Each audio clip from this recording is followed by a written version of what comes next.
네, 오늘 신앙 로드맵 7번째 시간입니다. 만약 오늘 밤 예수님이 다시 오신다면이라는 제목으로 말씀을 나누기를 원합니다. 방금 여러분이 보신 이 제목으로 제가 여러분에게 질문 하나를 드리고 말씀을 시작하기 원합니다. 만약 오늘 밤 12시에 예수님이 재림하신다면, 가정이에요. 저 이단 아니에요. 만약 오늘 밤에 예수님이 재림하신다면, 너무 부담스러우신다면 내일로 하셔도 되겠습니다. 내일 밤 예수님이 재림하신다면 그 전까지 당신은 무엇을 하시겠습니까? 어떻게 그 시간을 준비하시겠습니까? 잠시 생각을 한번 해보시면 좋겠습니다. 네, 제가 한국에서 요한계시록 강의를 냈었는데요. 이 질문으로 강의를 마무리했던 적이 있습니다. 그중 제가 들었던 인상 깊었던 3가지 답을 말씀드립니다. 첫 번째는 전도하겠다는 거예요. 주님이 오시는 마지막 때에 아직 믿지 않는 내 가족들이나 주변에 예수님 믿지 않는 한 사람에게 복음을 전하겠다는 분들이 많았습니다. 그리고 두 번째는 회개 또는 용서예요. 일단 회개는 무조건 하고 봐야 되겠죠, 그죠? 네, 회개를 하겠다는 분도 있었고, 그런데 용서를 하시겠다, 내가 용서를 구하겠다 하는 분이 있었습니다. 마지막 때에 내가 용서를 구할 한 사람에게 찾아가서 혹시 내가 잘못하거나 상처 준 게 있던 것들을 용서를 구하겠다, 그런 분들이 있었습니다. 그리고 마지막 한 가지는 예배였어요. 마지막을 예배하면서 주님을 맞이하겠다는 거예요. 그래서 제가 물었습니다. 이제 천국에 가시면 계속 예배만 하셔야 되는데 그래도 예배하시겠습니까? 라고 하니까 예배하시겠대요. 근데 저도 그럴 것 같습니다. 만약 오늘 밤 12시에 주님이 오신다면 저는 복음을 전하고 누군가에게 용서를 구하고 그리고 조용히 예배하면서 주님을 맞이할 것 같습니다. 우리가 마지막을 맞이하는 방식들은 다 다를 수 있겠지만요, 공통점이 하나 있다면 저는 그것이 농밀함이라고 생각해요. 결코 마지막 때 마지막 시간을 여러분 허투루 쓰지 않고 하나님 앞에서 진실되게 나의 마지막을 준비하면서 여러분 그렇게 우리가 주님을 맞이하지 않겠습니까? 종말은 우리 삶의 태도를 변화시킨다는 것입니다. 오늘 마태복음 24장은요, 예수님께서 직접 종말에 대해서 말씀하신 권위 있는 말씀이십니다. 여러분, 신앙을 가지지 않는 사람들도요, 마지막 때에 대해서 많이 궁금해합니다. 도대체 지구가 어떻게 될 것인가?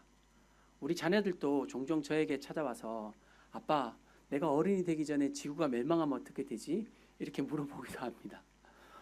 많은 사람들이 마지막 때에 대해 궁금해하는데요, 오늘 본문의 제자들도 그것이 궁금했나 봅니다. 그래서 3절을 보시면 한번 읽어볼까요? 시작. 예수께서 감람산 위에 앉으셨을 때 제자들이 조용히 와서 이르되 우리에게 이르소서 어느 때에 이런 일이 있겠사오며 또 주의 임하심과 세상 끝에는 무슨 징조가 있으리이까. 네, 어느 날 제자들이 예수님께 조용히 찾아와서요, 예수님께 질문을 하는데 우리가 궁금해하는 2가지 질문을 하고 있습니다. 하나는 어느 때 도대체 이런 무서운 종말의 일들이 일어날 것인가 라는 질문을 한 것이에요. 우리가 그것을 궁금해하고 있죠. 그리고 또 하나 질문은 세상 끝에 도대체 무슨 현상들이 일어날 것인가, 징조에 대한 궁금함이었습니다. 우리도 종말의 때에 어떤 징조들이 일어나는지 궁금해하고 있죠. 그래서 인터넷만 봐도 마지막 때의 시나리오가 한 몇백 가지는 있는 것 같습니다. 그렇지만 여러분, 마태복음 24장을 나중에 여러분 집에 가셔서라도 한번 읽어보시면 예수님이 말씀하시는 종말의 핵심은 때에 대한 것이 아닙니다. 그리고 징조에 대한 것도 아닙니다. 예수님이 종말의 때에 우리 그리스도인에게 주시는 가장 귀한 말씀은, 여러분 정말 예수님이 오늘 밤에 오신다면 내가 오늘을 어떻게 살아갈 것인가 라는 종말의 태도인 것입니다. 정말 주님이 다시 오시는데, 내 인생의 끝에 주님을 만나게 되는데 내가 나의 삶을 어떻게 주님 앞에서 살아갈 것인가 라는 그런 종말의 태도에 대해서 주님께서는 우리에게 말씀해 주시는 것입니다. 여러분은 예수님의 오심을 고대하십니까? 감사합니다. 정말 나에게 정직하게 오늘 이 시간 한번 물어보았으면 좋겠습니다. 나는 예수님의 오심을 기다리는가? 그렇게 깨어서 살아가기 원하는 것이죠. 오늘 그 예수님의 말씀을 따라 마지막 때에 주님 앞에 준비된 우리 상하이와 소은과 가은과 우리 C팀 친구들이 되시기를 주님의 이름으로 축복합니다. 예수 믿는 성도가 가져야 될 종말의 태도는 무엇인가요? 오늘 말씀을 통해서 우리 주님이 말씀해 주신 세 가지 종말의 태도를 묵상하기 원합니다. 첫 번째 저를 따라해 보겠습니다. 미혹을 분별하십시오. 네, 옆에 분에게 한번 축복해 보겠습니다. 영적인 분별력을 가집시다. 그렇게 축복해 보겠습니다. 영적인 분별력을 가집시다. 네, 마지막 때에 영적인 분별이 정말 필요합니다. 우리 4절과 5절 말씀을 보시겠습니다. 예수께서 대답하여 이르시되 너희가 사람의 미혹을 받지 않도록 주의하라. 많은 사람이 내 이름으로 와서 이르되 나는 그리스도라 하여 많은 사람을 미혹하리라. 예수님께서 종말의 때에 첫 번째로 주시는 가르침은요, 사람의 미혹을 주의하라는 것입니다. 많은 사람이 그리스도나 거짓 선지자로 가장해서 사람들을 미혹할 것이라고 말씀해 주십니다. 여러분, 여기 주의하라는 말은요, 블레포라고 하는데요, 의사가 진찰할 때 쓰는 단어입니다. 면밀하게 환부를 살필 때 쓰는 단어. 제사장이 이것이 정말 거룩한가 부정한가 분별할 때 쓰는 그런 단어입니다. 여러분, 사람의 미혹 또 거짓 선지자나 이단의 미혹을 분별하는 게 쉬울까요? 어려울까요? 네, 어렵군요. 저는 좀 쉬워 보였어요. 여러분, 신천지 가시겠습니까? 가면 큰일 납니다. 네. JMS라는 이단이 있습니다. JMS는 정명석의 약자인데 지저스 모닝 스타입니다. 잘하죠, 거기도. 네. 좋은 이름은 이단이 다 갖고 있어요. 하나님의 교회 뭐 이런 것들 다 갖고 있습니다. 근데 그 교주가 수많은 성폭력으로 20몇 년의 그 수감을 받았거든요. 그런데도 지금 많은 사람들이 거기에 가고 있다는 것이죠. 예수님께서는 이 미혹의 명령을 계속해서 반복하십니다. 그래서 23절, 24절에 보면요, 주님이 거짓 그리스도인과 선지자들이 큰 표적과 기사를 보일 거래요. 할 수만 있으면 택하신 자들도 미혹하리라고 말합니다. 교회 안에 이단이 많이 활동하거든요. 그래서 주님께서는 그렇게 경고하고 계신 거죠. 예수님의 말씀의 뜻은 무엇입니까? 마지막 때에 미혹의 영이 강력하다는 거예요. 마지막이 될수록 큰 표적과 기사가 나타나고 미혹의 영이 강력해질 것이다. 그리고 분별해지기가 점점 어려워질 것이다. 그래서 우리가 가져야 될 첫 번째 태도는요, 미혹의 영을 분별하는 것입니다. 여러분, 오늘날 우리는 정보를 분별해내는 것이 정말 어려운 시대를 살아가고 있는 것 같아요. 이 마크 트웨인이라는 기독교 작가가 이런 이야기를 했습니다. 뉴스를 보지 않는 사람은 정보가 없고 뉴스를 보는 사람은 잘못된 정보를 가지고 있다. 네. 가장된 말이지만 오늘날 그만큼 정보의 분별이 어렵다는 것을 반증해주는 말이라고 생각합니다. 여러분, 많은 이단들이 성경의 본문을 가지고 가르칩니다. 그런데 완전히 다른 관점으로 인터넷에 많은 그런 미혹하는 글들이 있다는 것을 보게 되고요. 오히려 건강하지 않은 가르침들이 조회수가 더 많은 것을 보고 제가 놀라게 될 때가 있습니다. 그런데 거기서 더 놀라운 것은요, 그들이 그들 스스로를 교회라고 말한다는 거예요. 분명히 교회가 아니거든요. 가르침을 잘 보면 교회가 아닌데 그들은 교회라고 하고 성경을 기반으로 말씀을 가르치고 사람들을 사망의 길로 몰아가는 그런 일들이 일어난다는 것입니다. 사랑하는 여러분, 사람의 영향력을 조심하시기를 주님의 이름으로 축복합니다. 사람의 미혹과 능력에 주의하십시오. 사람보다는 우리는 성경 말씀으로 돌아가야 됩니다. 마지막 때는 미혹의 영이 점점 더 강력해질 것입니다. 정말 멀쩡한 사람들도요, 미혹의 길로 들어갈 거예요. 제가 한국의 이단들을 좀 봤는데 한국에 크게 잡아서 800여만 명의 기독 인구가 천주교 포함 있다고 추산되는데요. 그중에 약 200만 명 정도가 이단이라고 합니다. 근데 이단의 중요한 점이 이단이 지금 감소하고 있는 게 아니라 성장을 하고 있습니다. 통일교, 신천지, JMS, 하나님의 교회, 여호와의 증인, 몰몬교와 같은 수많은 이단들이 성장하는 것이죠. 여기 이민사회에도 최근 그런 동향이 있다는 정보가 있습니다. 여러분, 교회 바깥에서 교회 모르게 성경 공부하시면 안 됩니다.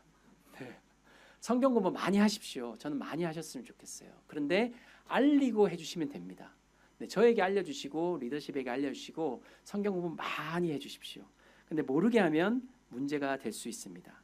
그들은 절대로 알리지 말라고 여러분에게 말할 것입니다. 여러 통로로 여러분의 눈과 귀와 마음에 찾아오는 미혹을 분별하는 여러분이 되십시오. 어떻게 미혹을 분별할까? 여러분, 한 가지 방법이 있습니다. 하나님의 말씀을 사모하시기를 주님의 이름으로 축복합니다. 그런 생각을 하시는 분이 있어요. 나는 뭐 그런 이단 말씀 정도는 분별해낼 수 있어. 그렇지 않습니다. 여러분, 내가 말씀을 잘 안다고 여기는 그 교만을 이단은 틈탈 수가 있습니다. 여러분, 오늘 본문의 이 미혹이라는 단어는요, 지식이 없는 사람들을 잘못된 길로 이끈다는 말을 포함하고 있어요. 내 성경적인 지식이 얕을수록 우리는 쉽게 미혹당할 수가 있다는 것입니다. 여러분, 주님의 말씀을 사모하십시오. 어려워도요, 사람 보다가는 말씀으로 돌아가십시오. 여러분, 미혹되지 않으려면 우리는 말씀을 사모해야 되고요, 또 우리 마음을 동시에 분별해야 됩니다. 사단은요, 우리 마음이 건강하지 않을 때를 언제나 노립니다. 창세기에 보면 사단이 하와에 언제 찾아왔습니까? 하와가 하나님에 대해서 좀 안 좋은 마음 때 찾아왔던 것 같아요. 그래서 질문을 합니다. 하나님이 동산 모든 나무의 열매를 먹지 말라고 했지. 하나만 먹지 말라고 했거든요. 근데 하나님에 대한 이미지를 안 좋게 만듭니다. 교회에 대한 이미지를 안 좋게 만듭니다. 여러분의 우울하고 낙심되고 어디 하나 마음 줄 것 없구나. 예수님을 믿어도 나에게 마음 줄 사람이 아무도 없구나. 그런 우울한 마음들을 사단은 노린다는 것입니다. 여러분, 우리는 처음부터 진리에서 떠나지 않습니다. 야고보서 4장 19절 말씀에 미혹되어 진리에서 떠난다라고 말하고 있어요.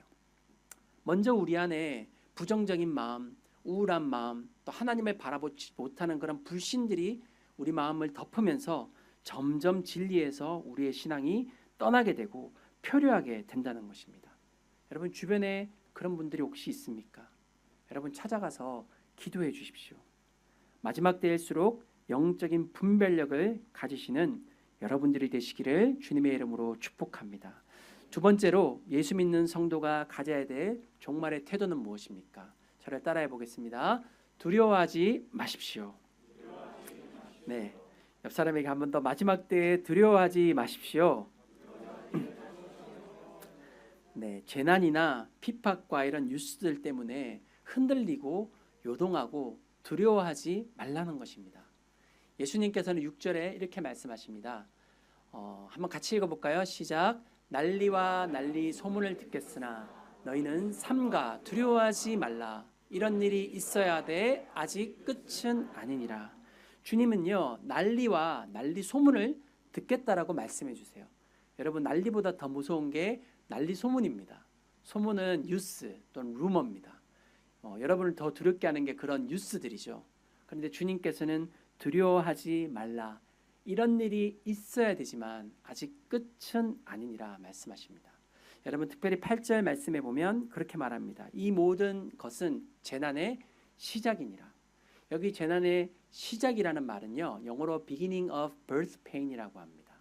birth pain이 뭐냐면 출산 진통이죠. 네, 저는 출산 진통을 직접적으로 겪지 않았습니다. 그러나 그 현장에 무려 3번이나 있었습니다. 네. 네, 한 번은 그 실수로 이제 할 때 이렇게 뭘 잡아야 되거든요. 아프니까 여기를 잡혔습니다.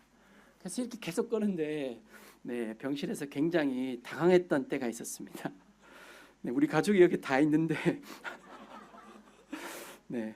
자, 그런데 여러분, 정작 그 산모는 아이를 낳을 때 현재의 고통에 집중할까요? 아니면 태어날 아기에 집중할까요? 네, 현재의 고통에 집중하시겠지만 태어날 아기에 집중을 하겠죠. 현재의 고통이 크지만 산모는 곧 태어날 생명에 대한 집중력을 가지고 있습니다. 그래서 그 고통을 인내하는 것이죠. 여러분, 마지막 때에 일어나는 난리와 재난은요, 크고 두렵습니다. 7절 보시면 이렇게 말합니다. 민족이 민족을, 나라가 나라를 대적하여 일어나겠고 곳곳에 기근과 지진이 있으리니. 나라들이 개인주의적으로 되면서 서로 대적하고 전쟁하면서 기근과 지진들이 일어나게 되는 것이죠. 그때 사람들이 너희를 환난에 넘겨주겠으며 너희를 죽이리니 너희가 내 이름 때문에 모든 민족에게 미움을 받으리라. 여러분, 때로 우리는 기독교인이라는 이유만으로도 미움을 받습니다. 기독교인이라는 이유 때문에 교회가 폐쇄되기도 하고요, 모이지도 못하게 되고요, 추방되는 일들이 이 땅에서 일어납니다. 그러나 여러분, 우리 그리스도인들은 이 모든 고난과 고통에 집중하여 요동하는 것이 아니라 이것을 통해 이루실 하나님의 놀라운 구원의 역사를 바라보아야 한다고 주님께서는 말씀하고 있는 것입니다. 왜 예수님께서 이런 고통과 재난을 미리 우리에게 보여주실까요? 두려워하라고 말씀하는 것일까요? 아니죠. 주님은 대비하라고 말씀하고 있는 것입니다. 그리고 더 나아가 더 큰 하나님의 구원이 온다. 더 놀라운 하나님의 영광이 온다. 하나님의 나라와 영광이 진정 이 땅 가운데 임할 것이다. 그때를 생각하며 깨어서 살라고 주님께서 우리에게 말씀해 주시는 것입니다. 여러분, 오늘 복음 때문에 고난을 당하는 분들이 우리 주변에 많이 있습니다. 복음 때문에 포기해야 되고요, 복음 때문에 양보해야 되고요, 복음 때문에 어떤 선을 넘지 못하고 살아간다고 해서 여러분 실족하지 마십시오. 낙심하지 마십시오. 더욱더 주님을 바라보십시오. 주님의 구원이 여러분을 향해 예비되어 있는 줄을 믿으시기를 주님의 이름으로 축복합니다. 여러분, 초기 그리스도인들은 로마 제국의 무자비한 박해를 받았습니다. 그러나 불과 200년이 지나서 로마 제국이 기독교화되어지는 일이 일어났던 것입니다. 여러분, 한국과 또 이 대륙 가운데 오신 초기 선교사님들이 계십니다. 그들은 복음 때문에 자기의 모든 삶을 포기했고 또 목숨까지도 포기했습니다. 그러나 그 복음의 씨앗이 온 나라를 변화시켰던 것입니다. 예수님은 이 땅의 하나님이시지만 십자가에서 죽으셨습니다. 그러나 우리 모두는 그 일로 말미암아 구원받게 되었습니다. 여러분, 오늘 내가 복음 때문에 헌신하고 핍박당하고 고난당한다면 그 일을 통해서 하나님의 뜻이 반드시 이루어질 것을 믿고 인내하시는 모든 성도님들이 되셨으면 좋겠습니다. 그래서 바울은 로마서 8장에서 이렇게 말합니다. 8장 17절과 18절 말씀 우리 같이 한번 읽어볼까요? 자녀이면 또한 상속자 곧 하나님의 상속자요 그리스도와 함께한 상속자니 우리가 그와 함께 영광을 받기 위하여 고난도 함께 받아야 할 것이니라. 생각하건대 현재의 고난은 장차 우리에게 나타날 영광과 비교할 수 없도다. 여러분, 저는 이 말씀에 가장 은혜되는 말은 생각하건대라는 말이에요. 바울이 무엇을 생각한 것입니까? 오늘 바울의 삶은 너무 힘들고 어려워요. 현재는 고난밖에 보이지 않아요. 근데 바울은 그 상황 가운데 생각한 것입니다. 장차 나에게 그리스도가 나에게 주실 영광이 있구나. 그 영광이 현재의 고난과 비교할 수 없구나. 여러분, 그리스도인들이 어떻게 초대교회가 그 수많은 환난 속에 요동치 않고 신앙을 지켜갈 수가 있었을까요? 그들은 현재의 고난보다 장차 만나게 될 예수님을 사모했기 때문입니다. 여러분, 장차 만날 예수님을 정말 사모하십니까? 여러분, 그 주님을 기대하십니까? 그렇다면 여러분, 우리는 그 주님을 바라보고 오늘의 고난을 견딜 수가 있을 것입니다. 여러분, 저는 한국에서 온 지 얼마 안 됐잖아요. 근데 한국 주변에 있는 나라들 보시면요, 다 기독교가 어렵습니다. 여러분, 한국 돌아가시면 꼭 그 부분을 생각해 주세요. 자유 대한민국에서 여러분은 마음껏 예배할 수 있지만 그 바로 위에 북한도 어렵고 그 바로 위에 이 땅도 어렵고 일본은 우리보다 선교사가 먼저 갔지만 그곳에 기독교는 아직도 너무도 없는 그런 주변의 나라들의 기도에 어떤 어려운 현실들이 있죠. 여러분, 주님께서 여러분을 그 땅 가운데 예수님을 믿는 청년으로 불러주셨음을 잊지 마시고 여러분, 고난 뒤에 무한한 영광이 있음을 믿고 낙심치 않고 주님 앞에 걸어가는 여러분이 되시기를 주님의 이름으로 축복합니다. 우리 마지막 세 번째 예수님께서 말씀해 주신 종말의 태도입니다. 저를 따라해 보겠습니다. 삶의 자리에서 복음을 전파하십시오. 예수님께서 종말의 마지막으로 우리에게 주신 명령은요, 복음을 전파하라는 것입니다. 자, 여러분, 마지막 14절 말씀에 이렇게 말합니다. 이 천국 복음이, 넘겨주시면, 이 천국 복음이 모든 민족에게 증언되기 위하여 온 세상에 전파되리니 그제야 끝이 오리라 라고 말씀하십니다. 여러분, 그제야 끝이 오리라. 그 말은요, 주님의 구속사가 어떻게 마무리되는 것입니까? 바로 주님이 정하신 마지막 한 사람에게 복음이 전해질 때, 그때가 결국 끝이 오게 된다는 것입니다. 여러분, 예수님의 그 구속사가 어떻게 시작되었습니까? 한 사람으로 시작되었죠. 한 사람 아담으로 시작되었고, 또 한 사람 예수님을 통하여서 우리의 모든 구원의 문이 열어졌습니다. 이 세상의 마지막은 어떻게 끝나게 되나요? 마지막 한 사람이 예수님을 믿고 돌아오는 때에 그제야 끝이 오리라라고 주님께서 말씀하여 주셨습니다. 그 마지막 사람이 누구인지 우리는 알지 못합니다. 그래서 우리는 어떻게 살아야 되죠? 우리 주변에 복음을 전하는 삶을 살아야 된다는 것입니다. 여러분, 복음 전하는 것이 어렵죠. 그리고 복음 전하는 것이 많은 대가를 치러야 될 때가 있습니다. 그래서 우리는 내가 예수님 믿는 사람인 것을 철저히 숨기고 살아가기도 합니다. 그걸 알면 서로 부담이 되는 것이죠. 그러나 우리의 삶에서 복음을 전하기 위해서 기도하고 또 한 영혼에게 예수님을 말과 삶으로 소개하는 그 삶이요, 주님 보시기에 너무나 아름다운 종말론적인 삶이라는 것을 잊지 마시기를 축복합니다. 성경적인 마지막 때의 삶은요, 도피하거나 그리고 요동하거나 그리고 어떤 고난들을 피하려고 하는 그런 삶들이 아니라 오늘 또 현실을 사랑하는 것입니다. 현실 속에 뿌리를 받고 오늘 또 나의 삶 가운데 복음적인 삶을 살아가며 그리고 주변 사람들에게 예수 그리스도의 사랑을 말과 삶으로 전하는 그 삶을 살아가는 삶이죠. 그렇게 살아갈 때 마지막 한 사람이 복음을 듣고 영접하는 그런 놀라운 일이 우리를 통해 일어날 수가 있다는 것입니다. 여러분, 주님은 무슨 큰 이적이나 놀라운 기적으로 말세에 나타나시는 것이 아닙니다. 그것은 적그리스도의 일이고 주님은 사람의 전도를 통하여서 복음이 증거되게 하신다고 예수님께서 말씀하고 있는 것입니다. 고린도전서 1장 21절에 이렇게 말합니다. 하나님의 지혜에 있어서는 이 세상이 자기 지혜로 하나님을 알지 못하므로 하나님께서 전도에 미련한 것으로 믿는 자들을 구원하시기를 기뻐하셨도다.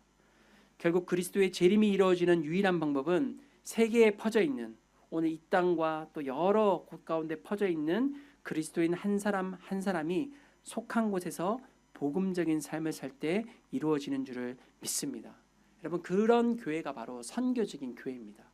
미셔널 처치라는 것은요, 큰 선교를 하는 교회일 수도 있겠지만 성도님 한 분 한 분이 이 14절 말씀 붙잡고 이 천국 복음이 모든 민족에게 증언되기 위해서 전파되는데 그때가 끝이 올 것을 생각하고 오늘 또 복음을 전하는 삶을 살고 또 내가 직접 가지는 못하지만 직접 가시는 분들을 도우며 그런 삶들을 살아가는 그런 교회, 그런 그리스도인들을 통하여서 주님의 마지막 때의 일들이 이루어지게 될 것입니다.